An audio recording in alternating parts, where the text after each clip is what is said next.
천주교에 다니는 친구가 정경, 외경 등을 얘기할 때 어떻게 말을 꺼내야 할지 모르겠습니다. 저희는 66권만을 하나님 말씀으로 인정하는데요. 구약 성경은 얌리아 랍비 회의에서, 신약 성경은 카르타고 공회에서 정경으로 결정되었다고 알고 있습니다. 정경 선별의 기준은 무엇인지 궁금합니다.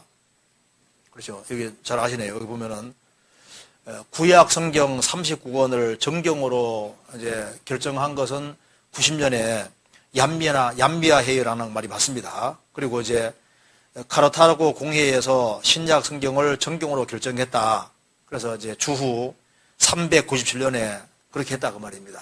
자, 그런데 이제 도대체 왜 정경, 외경 이런 말이 좀 어렵잖아요. 제가 간단하게만 정리하겠습니다. 잠깐 보시죠. 여기에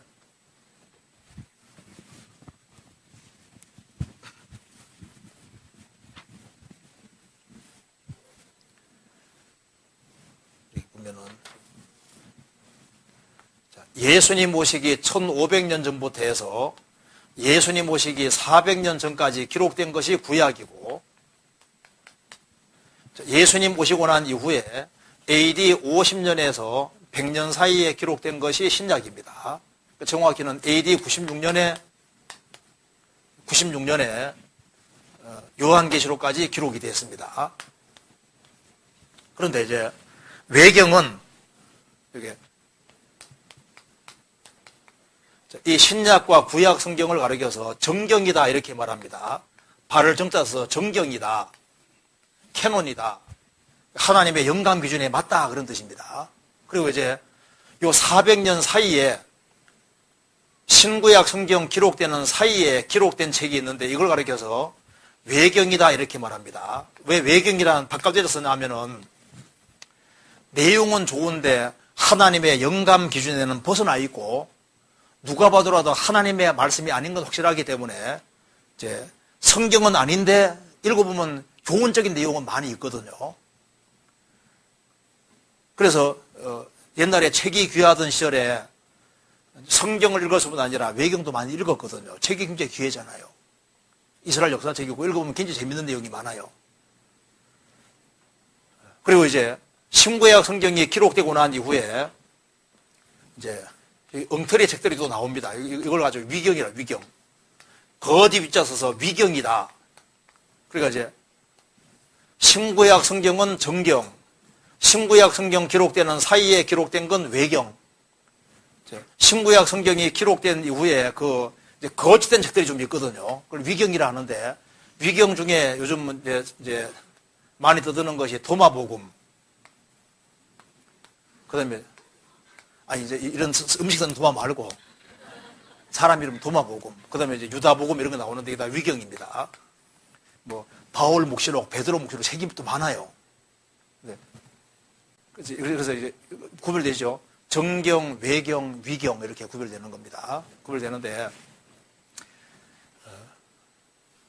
이제 우리가 좀 알아야 될 것이 있는데요. 이 구약 성경과 신약 성경은 스스로가 하나님의 말씀인 걸 스스로 증거하고 있습니다.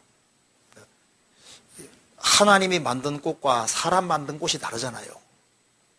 자, 사도들이 신약 성경을 기록하고 사도에게 배운 사람들을 가리켜서 속사도라고, 속사도. 이걸 속사 써서 사도에게 배운 사람들, 속사도라 그리고 속사도에게 배운 사람들을 보통 교부다 이렇게 말하는 교부라고 말하는데요. 신구약 성경이 기록되고 난 이후에 속사도들, 교보들이 쓴 책도 많은데 수준이 갑자기 뚝 떨어집니다. 무슨 얘기 되죠? 그러니까 신구약 성경 자체는 이 하나님의 감동으로 되기 때문에 쉽게 말하면 딱 누가 딱 대도 딱 들어보면 이거는 모차르트가 했다고 베토벤이 알 수 있는 것처럼요. 하나님의 감동으로 기록된 거하고 인간이 쓴 책하고는 수준이 그냥 확 차이 나는 거예요. 그래서 철수가 작곡한 거하고 베토벤 작곡한 거 다르잖아요. 그래서 이제 이 초대교회 당시에도 구약 성경이 다 기록되어 있었기 때문에 구약 성경을 가지고서 전도 다 했던 거예요. 성경 기록이 안 됐으니까. 그래서 이제 구약 성경으로 전도하는 이제 속에서 이제 성경이 기록되기 시작했지 않습니까? 그래서 이제 초대교회 당시에 이제 사도들이 글을 쓰면 성경이 되는 거거든요. 그래서 이제 성경을 여기저기에서 이제 돌려가면서 읽었던 거예요. 그리고 이제 초대교회 당시에는 성경을 모을 필요성을 잘 못 느꼈습니다. 왜냐하면 우리 생각해 보시면요. 일단 구약 성경은 있고, 그리고 이제 신앙생활 하는 데 있어서 요한복음 한 권 있고 로마서 한 권 있어도 신앙생활 충분히 됩니까 안 됩니까? 되죠. 그러니까 이제 성경 몇 권만 있어도 신앙생활하는데 별로 지장이 없거든요. 그러니까 이제 이걸 돌려가면서 읽고 이것을 굳이 모아야 될 필요성을 못 느꼈던 거예요. 성경 한번 찾아봅시다. 골로새서 한번 보세요.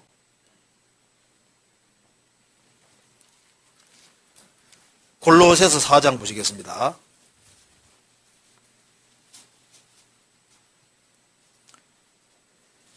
16절. 이 편지를 너희에게서 읽은 후에 라오디게인의 교회에게서도 읽게 하고 또 라오디게인에게서 오는 편지를 너희도 읽어라. 성경이 이제 자유롭게 유통이 된 겁니다. 그래서 이제 성경을 유통해서 보고 했는데 이제 시간 지나가면서 어떤 목회자 아들이 이제 바울이 쓴 서신만, 바울이 쓴 것만 하나님 말씀이라고 해서 교회에 무리를 일으키기도 하고, 그리고 이제 세월이 지나가면서 이제 성경을 모을 필요성이 자연스럽게 생긴 거예요. 그래서 성경책을 다 안 모아도 신앙생활 하는데 지장이 없었거든요. 그런데 이제 교회 안에 유통되는 걸 자연스럽게 이렇게 이제 보니까 누가 보더라도 하나님 말씀이 확실한 거지 않습니까? 그것이 자연스럽게 모아지게 됐는데 성령께서 그렇게 하신 겁니다. 그래서 성경에 그렇게 할 거라고 예언되어 있어요. 한번 찾아봅시다. 이사야 34장 보시겠습니다. 이사야 34장 16절 보시겠습니다. 한번 같이 읽어보겠습니다. 너희는 여호와의 책을 자세히 읽어보라. 이것들이 하나도 빠진 것이 없고 하나도 그 짝이 없는 것이 없으리니 이는 여호와의 입이 이를 명하셨고 그의 신이 이것들을 모으셨음이니라. 어떤 사람은 얘기합니다. 이거 얼른 읽으면 짐승짝 말하는 줄 아는데 짐승짝을 말하는 것이 목적이 아닙니다. 자세히 읽어보면 이렇게 돼 있어요. 이사야 34장 16절 말씀 이런 내용입니다.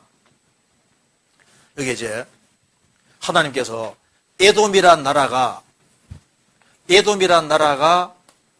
사람이 많이 살았는데 에돔이란 나라가 멸망을 하게 되고 여기에 사람이 안 살게 되면은 하나님께서 말씀하는 짐승들이 짝짝이 와서 에돔이란 나라에 거하게 될 것을 말씀하셨습니다. 그래서 실제로 에돔은 망하게 되고 그리고 사람이 안 살게 되면은 거기에 이제 보통 황무한 곳에 사는 짐승들이 있지 않습니까?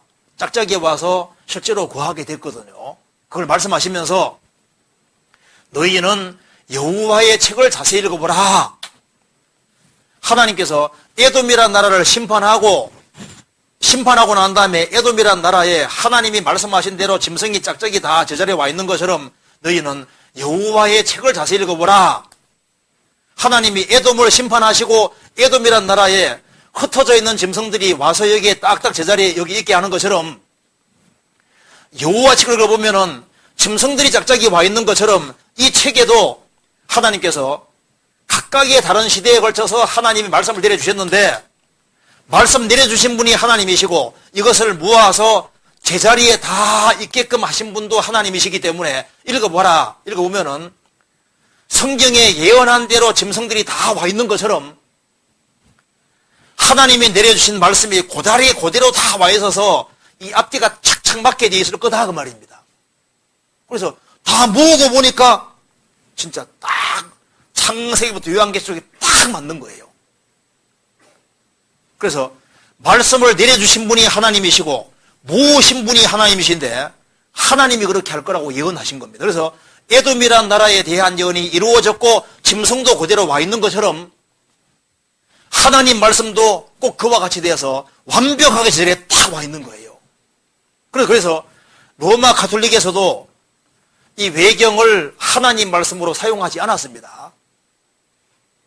좋은 책으로는 읽었지만은 이것을 하나님 말씀으로 집어넣지는 않았는데, 종교개혁이 나고 난 이후에 트리엔트 공회의 때 그때 처음으로 성경으로 집어넣은 거예요.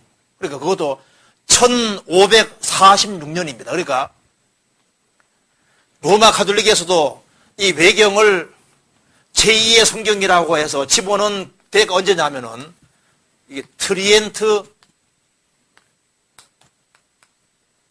공회의 때, 이때 처음으로 가톨릭이 집어넣은 거예요. 이게 정말 성경 하나님 말씀이라면은 처음부터 집어넣어야죠. 그러면 1546년에 왜 이것을 집어넣냐 하면은 이유가 이것 때문입니다. 왜 이걸 1546년에 이걸 왜 집어넣냐 하면은 종교개혁이 1517년에 나고 많은 사람이 개신교도가 되니까 제일 문제된 것 중에 하나가 바로 이겁니다. 연옥.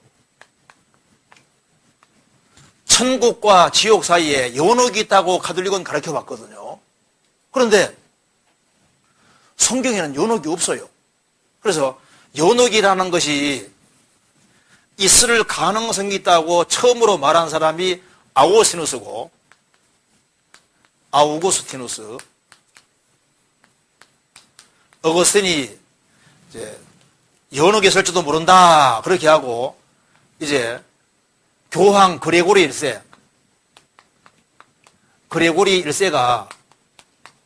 이제 이 사람이 교황제도 처음 만든 사람입니다. 590년에 교황제도를 만든 사람인데, 이 사람이 연옥이 있다고 한 거예요. 그래서 이제 중세 때 대대로 천국과 지옥 사이에 연옥이 있다고 가르쳐 왔는데, 종교개혁하고 난 이후에 연옥이 어딨냐 하니까 성경이 없거든요. 그래가지고 국려지책으로 트리엔트 공회의 때 이때 처음으로 외경을 집어넣은 겁니다. 왜냐하면 여기에 외경 속에 마카비서가 있는데 죽은 자를 위해서 기도하는 내용이 있거든요. 가톨릭에서는 죽은 자를 위해서 계속 기도해 왔었거든요. 연옥에 천국 보내달라고 계속 기도해 왔는데, 근데 그 내용이 연옥에 대한 기도 내용이 아니거든요. 죽은 자를 위해서 기도했을 때 여기에 연옥 얘기가 전혀 아닌데, 하여튼 간에 가톨릭에 빠져나가는 사람을 없애야 되니까 국려지책으로 집어넣은 거예요. 그러니까 성경은 66권이 확실한 겁니다. 그렇잖아요. 그래서 일단 정경, 외경, 미경 구별이 될 수 있겠죠. 그리고 여기 도마복음 읽어보면 진짜 웃겨요. 여기 도마복음, 유다복음에 보면요, 예수님이 네가 나를 파는 것이 잘하는 거라고 예수님 부추기는 식으로 되어 있거든요. 그래서 초대교회 당시에 이레니우스라는 사람이 우리 모임에서 나간 사람들 중에 유다복음을 만들어가지고 하는 사람이 속지 말으라고 책이 나오잖아요.